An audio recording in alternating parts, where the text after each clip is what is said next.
Hello, beautiful people. It's Sandro Stefanucci, and I'm here today with Jeremy Santa Cruz. What a name, eh? Santa Cruz. Yeah, we should all have a name like that. Anyways, Jeremy does the sprinkler systems for us, Rising Force sprinklers. So I wanted to talk today about something that's not usual for what we're doing here. We're at Jericho. We're doing an infill house here, different than a laneway. It has a different criteria. The zoning's different here, which starts to spark up a few different things when it comes to city requirements, bylaws. So what we have here is a fire department connection. So there's a line, 1.5 inch, 2 inch line? 1.5 inches. 1.5 inch line that goes from this point of the house to the main house. So if by chance they lose water pressure in the main house and the sprinklers won't work that way, the fire trucks can get here, they can make a connection, it pumps it into the house, fires it up. So there's a bunch of different things that we need to do with that, but I want to try to keep it simple here today. So I just wanted to ask Jeremy, I mean, for me it's new. This is the first one I've done on a residential property.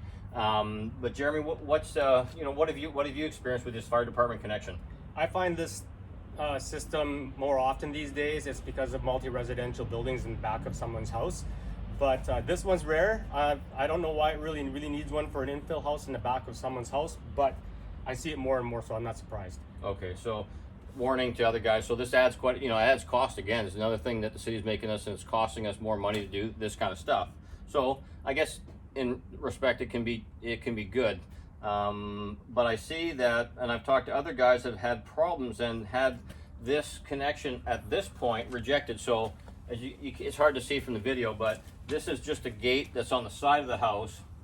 And why they rejected it in previous jobs is because although the plans show and has been accepted that this connection can be at the corner of the main house, that if this main house that's not sprinklered catches fire, it's going to be impossible for the firefighters to get up to this point to make that hose connection to charge up the back home and fill that sprinkler system up. Because if this house goes, the water lines are somewhat, they're coming through the same one connection at the city property line. So if this line melts and all of a sudden that pressure is completely gone from the main house, then the system's not going to work there.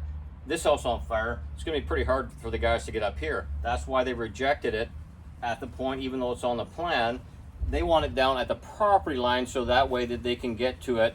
If there's a fire, they can still get close enough to it to make the connection. So I don't know, Jerry, have you experienced that reject or fail on that part or no? No, it's always designed to be out in the front by the street. Yes, because you're dealing with more of a multi-family situation. That's right. So they've kind of got that. They've got that figured out here. That's right. But this is again a residential house, not very common to do this kind of connection.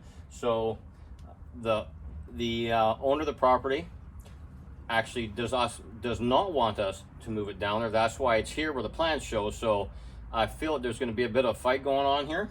So we'll just see. Stay tuned. Okay, guys, take care. There's your lesson for the day. Bye.